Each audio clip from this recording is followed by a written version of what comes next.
అదరకొట్టే కారం రంగు రుచి ఆచి కారం పొడి. తెలంగాణ ఆంధ్రాలో ఉన్నటువంటి కొంతమంది ఎంపీల ఆస్తులు 2-3 పర్యాయాలకే 100 కోట్లు దాటాయి. ఏం కొనేటట్లు ఏం తినేటట్లు లేదు. లచ్చులో లచ్చన్న ఈ లుచ్చాగాళ్ల రాజ్యంలో కడప ఎంపీ అవినాష్ రెడ్డి చూసుకుంటే ఆయన 15వ స్థానంలో ఆస్తులు పంపకుండా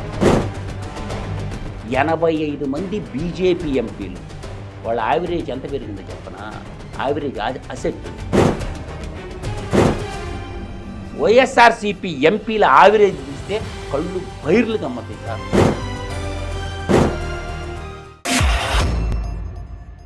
తెలుగు వన్ వీక్షకులకు నమస్కారం. దేశంలో సామాన్యుల పరిస్థితి నాటి నాటికి దిగజారిపోతుంది. ప్రజాప్రతినిధులు మాత్రం కోట్లకు పడిగెత్తుతూ ఉన్నారు. ఈ అంతరం ఎప్పుడు తొలగిపోతుంది ఏమిటి? మాటలు మాత్రం కోటలు దాటుతున్నాయి, చేతలు మాత్రం గడపలు దాటట్లేదు అనేది సామెత మనకు ఉండనే ఉంది. దానికి తగ్గట్టుగానే తాజాగా ఒక నివేదిక ప్రకారం ఉమ్మడి ఆంధ్రప్రదేశ్లో అంటే తెలంగాణ ఆంధ్రాలో ఉన్నటువంటి కొంతమంది ఎంపీల ఆస్తులు 2-3 పర్యాయాలకే 100 కోట్లు దాటాయి. ఇది ఎందుకు పరిస్థితి ఈ రకంగా వస్తుంది అనేది విశ్లేషకుడు మధు ఉన్నారు. మధుతో మాట్లాడదాం. చెప్పండి మధు, ఏమిటి ఈ ఆస్తులు 100 కోట్లు పెరిగిపోతున్నాయి, పేదరికం పెరుగుతుంది? తెలుగు వన్ వీక్షకులకు ప్రణామం. పరిపూర్ణ నిర్గుణాభావము తానయ్య పరమాత్ముడవు అన్నారు సార్. ఇప్పుడు రాజకీయ నాయకులు, పారిశ్రామికవేత్తలు, బ్యూరోక్రాట్లు వీళ్ళ ఆస్తులు మీరు ఊహించిన దానికంటే, మీరు చూస్తున్న దానికంటే ఇంకా 100 రెట్లు అధికంగా తయారవుతున్న మాట వాస్తవం. అందువల్ల ఏంటంటే సమసమాజ స్థాపన కోసం అని మానవులంతా ఒక్కటే ఈ చెప్పుకోవటానికి పనికొస్తాయి సార్. ఈ రాజకీయం అనేటటువంటిది ఒక పెద్ద బ్రహ్మాస్త్రం రాగా తయారైంది సార్. ఆస్తులు కూడబెట్టుకోవటానికి రాజకీయం అనేది ఆస్తులు కూడబెట్టుకోవటానికి రాజమార్గం కాదు సార్, బ్రహ్మాస్త్రాలు అనుకుంటున్నాం కదా. ఒక అస్త్రం. ఈ అస్త్రం ద్వారా అందరినీ మేనేజ్మెంట్ చేసుకొని చట్టాలు వాళ్లే చేసుకుంటారు కాబట్టి, చట్టసభ ప్రతినిధులుగా వాళ్లే ఉంటారు కాబట్టి వాళ్ళకు అనుకూలంగా చట్టాలు తయారు చేసుకోవటం, వాళ్ళకు అనుకూలంగా వ్యాపార సూత్రాలు నిర్మించుకోవటం, ఆ ప్రజల్ని గొర్రెలుగా భావించి వీళ్ళు ఇష్టారాజ్యంగా చేస్తే వీళ్ళే పారిశ్రామికవేత్తలు, వీళ్ళే శాసనకర్తలు, వీళ్ళే సర్వాంతర్యామి అవుతున్నారు. బలవంతంగా భూసేకరణ చేసుకోవటం, ఆ భూముల మీద ప్రజల భూములు కొల్లగొట్టేసి వాళ్ళకి ముష్టేసినట్టు కొన్ని డబ్బులు ఇచ్చేయటం, భవంతులు ఫ్యాక్టరీలు కట్టుకొని భూసేకరణ నయా భూస్వామ్య వ్యవస్థకి తెరలేపినారు సార్. మనం భూపరిమిత చట్టం అనేది ఒకటి ఉంది సార్. మనకి భూపరిమిత చట్టం ఏమి చెప్పిందంటే ఒక కుటుంబానికి భార్య భర్త 2 పిల్లలకి ఇంత ఆస్తి ఉండాలని చెప్పి, మెట్ట భూములు అయితే ఇన్ని ఉండాలని చెప్పి అనుకున్నారు. కానీ దాన్ని రూపాంతరం చెందుకొని ఎప్పుడైతే SEZ special economic zone policy ఎప్పుడైతే వచ్చిందో రాజకీయ నాయకుల ఆస్తులు విపరీతంగా పెరిగినాయి సార్. పారిశ్రామికవేత్తల ఆస్తులు విపరీతంగా పెరిగిపోయినాయి. కానీ నవతరం యువతరం యొక్క నిరుద్యోగం పెరుగుతూ వస్తుంది. వాళ్ళ ప్రజల ఆస్తులు కొల్లగొడ. దీనికంతటికీ కర్త కర్మ క్రియ ఏంటంటే SEZ అనేటటువంటి 3 అక్షరాల చట్టమే దీనికి ప్రధాన కారణము.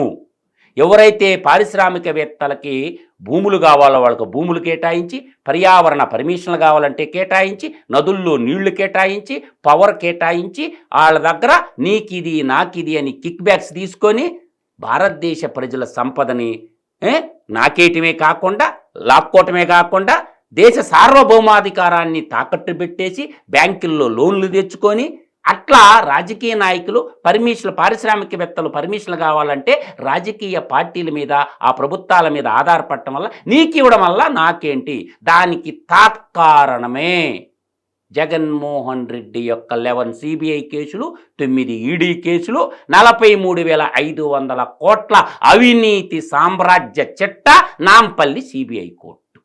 2004లో ప్రధానమంత్రి అయినటువంటి మన్మోహన్ సింగ్ గారు వచ్చిన తర్వాత వచ్చినటువంటి ఈ పరిణామ క్రమాలు SEZ అనే ముసుగు ద్వారా ఇవన్నీ పెరగటానికి కారణభూతమైనవి సార్. అంటే మన దగ్గర ఆంధ్రప్రదేశ్లో చూసుకుంటే ఎంపీ ఉన్నారు, 4 ఎంపీలు, 4 ఎంపీలు ఉన్నారు. వాళ్ళ ఆస్తులు 2014కి 2024కి 500% పెరిగినాయి. అవి చెప్తా సార్ ఎవరని కూడాను.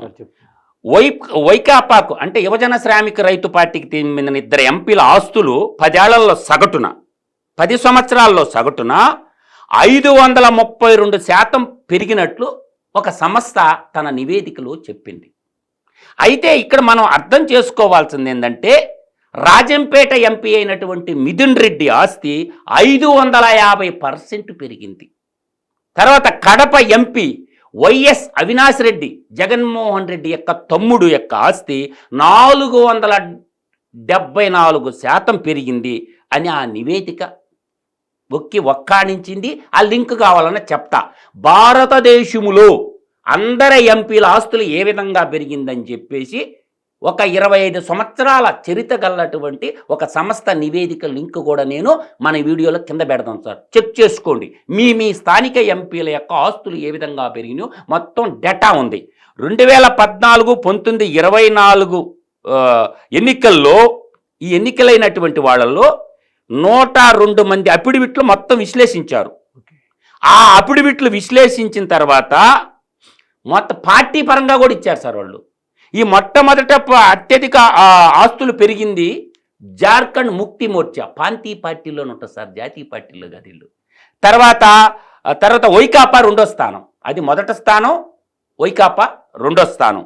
తర్వాత మీకు చూసుకున్నట్టయితే 2014లో మిథున్ రెడ్డి ఆస్తి 22 కోట్ల మేరగా ఉంటే 19కి 66 కోట్లు, 2024కి 146 కోట్లు చేరింది. అంటే దీని అర్థం అంతకుముందు ఎందుకు పెంచుకోలేకపోయారు? రాజకీయాల్లోకి వచ్చి ఆరంగేటం చేసి ఎంపీలైనాక ఎందుకు పెరిగింది అంటే రాజకీయ తన పదవిని ఒకవైపు రాష్ట్రమే అప్పుల పాలవుతూ ఉంటుంది, అభివృద్ధి ఉండదు. వీళ్ళ అభివృద్ధి మాత్రం ఇలా ర్యాకెట్ వేగంతో శ్రీహరికోట ర్యాకెట్ లాగా పెరిగిపోద్ది వాళ్ళ సొంత అభివృద్ధి. ఆ విధంగా చూసుకుంటే కడప ఎంపీ అవినాష్ రెడ్డి చూసుకుంటే 2014లో 7 కోట్ల మేర ఉండగా 2019కి 18 కోట్లు, 24కి 40 కోట్లకు చేరిందనమాట. ఆయన 15వ స్థానంలో ఆస్తుల పంపకం దాంట్లో.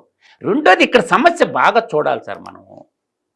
పారిశ్రామికవేత్తలు రాజకీయ నాయకులు మిలాఖత్ అయిపోయారు సార్. దేశాన్ని పరిపాలిస్తుండేది రాజకీయ నాయకులే కాదు, పారిశ్రామికవేత్తలు ఒకప్పుడు రాజకీయాల్లోకి వచ్చేవాళ్ళు కాదు. ఇప్పుడు ఏం చేశారు, రేపు ప్రజల తరపున ఉండేవాళ్ళు ఏదో తులమ పొలం ఇచ్చి చేసుకోండి. కానీ ఇప్పుడు పారిశ్రామికవేత్తలే ఎంపీలు అయిపోతున్నారన్నమాట. వాళ్ళల్లో మొట్టమొదటి నేను చెప్తాను సార్, ఎట్రో డ్రగ్ గ్రూప్ అధినేత ఉన్నాడు కదా, ఆయన ఆస్తి 5,300 కోట్ల రూపాయలు. ఆయన చూపించిన ప్రాపర్టీ ఎట్రో డ్రగ్స్ బండి పార్థసారథి గారు, ఆయన పేరుకే టీఆర్ఎస్ కానీ వైసీపీ ఎంపీ. తర్వాత రెండో ఆయన ఆళ్ళ అయోధ్య రామిరెడ్డి గారు 2,577 కోట్లు. తర్వాత జయా బచ్చన్ సమాజ్వాదీ పార్టీ మన అమితాబ్ బచ్చన్ 1 కోట్లు. తర్వాత నకుల్ నాథ్ ఐఎన్సి 660 కోట్లు. తర్వాత డికే సురేష్ ఇండియన్ నేషనల్ కాంగ్రెస్ 338 కోట్లు. తర్వాత మన RRR ఆయన కనుమూరు రఘురామకృష్ణరాజు గారు 325 కోట్లు. అయిపోయిందా సార్? ఇంకా చెప్తాను. ఇక్కడ మనం అర్థం చేసుకోవాల్సింది ఒక్కటి ఉందా సార్, 85 మంది బీజేపీ ఎంపీలు, వాళ్ళ యావరేజ్ ఎంత పెరిగిందో చెప్పనా? యావరేజ్ అసెట్ 27.47 కోట్లు యావరేజ్ అసెట్ వాళ్ళది, 85 మంది బీజేపీ ఎంపీలు. తర్వాత 31 మంది కాంగ్రెస్ ఎంపీలది 50.9 యావరేజ్ ఆస్తులు, 50 కోట్ల యావరేజ్ ఆస్తులు. తర్వాత ఎంపీలు తృణమాల కాంగ్రెస్ ఉంది కదా sir, all India Trinamool Congress Bengal అట్లా. అయితే ఏడొక్కటి సార్, వైఎస్ఆర్సీపీ ఎంపీల యావరేజ్ తీస్తే కళ్ళు బైర్లు గమ్మతాయి సార్, 359 కోట్ల రూపాయలు యావరేజ్ ఆస్తులు విలువ. తర్వాత టీఆర్ఎస్ ఎంపీల ఆస్తుల విలువ 799 కోట్లు యావరేజ్ ఆస్తుల విలువ. ఏమని చెప్పాలా, ఎన్నెన్ని చెప్పాలి సార్? అంటే సంపద ఒకవైపు, ఇంకా మనకి ఇంకొకటి కూడా ఉంది సార్. ఇక్కడ మనకి ఇంకా మనం చెప్పాం కదా సార్, ఇక్కడ ఎందుకు వచ్చింది మిథున్ రెడ్డి, అవినాష్ రెడ్డి, అసరుద్దీన్ ఓవైసీ, రామ్మోహన్ నాయుడు ఆస్తులు వృద్ధి రేటు 177%, అసరుద్దీన్ ఓవైసీది వృద్ధి రేటు 488%, అవినాష్ రెడ్డిది 474%, మిథున్ రెడ్డిది 550%. ఉమ్మడి రాష్ట్రంలో టాప్. అంటే ఏం జరుగుతుందో ఆలోచించుకోండి సార్. ఒక వైపేమో ద్రవ్యోళ్ళ బలం పెరుగుతూ రోజు రోజుకి ఏం కొనేటట్లు ఏం తినేటట్లు లేదు, లచ్చులో లచ్చన్న ఈ లుచ్చాగాళ్ల రాజ్యంలో అని చెప్పి ఎందుకు రాశారు కానీ ఏ మహానుభావుడు కవి రాసిండో కానీ ఏం కొనేటట్టు లేదు, ఏం తినేటట్టు లేదు, లచ్చులో లచ్చన్న ఈ లుచ్చాగాళ్ల రాజ్యములు అని చెప్పి పాట ఓరకు రాయల కవులు, తెలంగాణ కవులు. అందువల్ల నేను అనేది ఏంటంటే ద్రవ్యోళ్ళ బలం పెరిగి కొనలేదు, నిరుద్యోగ యువత ఒకవైపు ఇలా ఉంటే ఇంకొక ప్రమాదకరమైన గంటికి ఏంటంటే సార్, సంక్షేమం మాటున సంక్షేమ పథకాలు మేము ఇస్తామని చెప్పి రాష్ట్ర ప్రజలందరినీ దేశ ప్రజల్ని తాకట్టు పెట్టి అప్పులు తెచ్చి పంచతోర చూసినావా, ఆ పంచేది కొంత అయితే వీళ్ళు దోసేది ఎంతో. పంచేది ప్రజలకు కొంతే, పావలా పంచితే 75 పైసలు రాజకీయ నాయకులు సంక్షేమ పథకాల మాటును దోచేస్తున్నారు సార్. బియ్యం లాగా సరఫరాలో బియ్యం పంపిణీ చేసినట్టు. ఒక పౌర సరఫరానేగా సార్.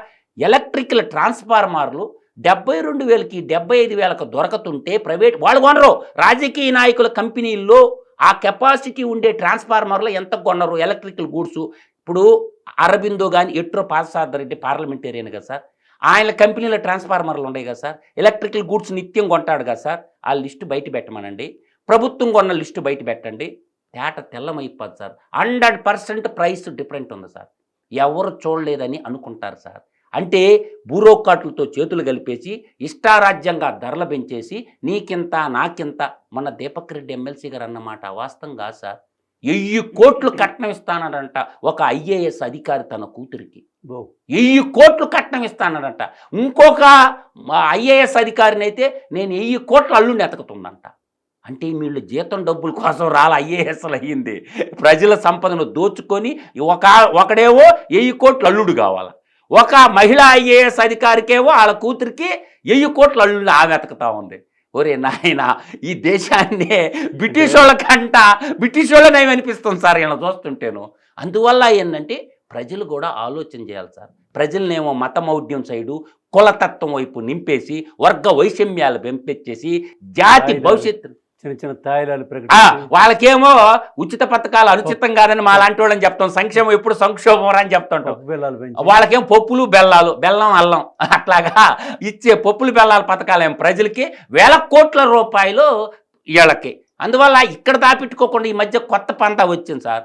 దుబాయ్, బెహ్రాన్, కువైట్లో ఈ దేశ సంపదను ఇతర దేశాల్లో దాపెట్టేసుకుంటారు.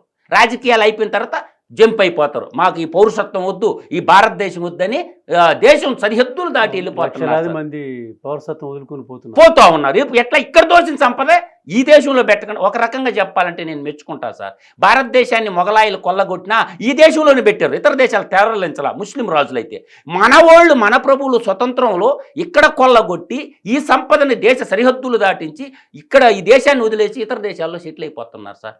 తార్కాణం విజయ్ మాల్యా, తార్కాణం నీరవ్ మోడీ, ఎంతోమంది సార్ చెప్పుకుంటూ పోతే చాలా ఉంది.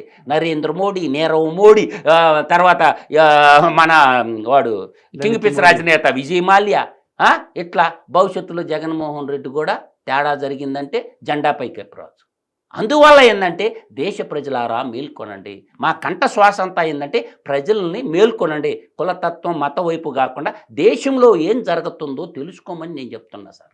ప్రజల వైపు ఆలోచిస్తారేమో, మంచి జరుగుతుందేమో చూద్దాం.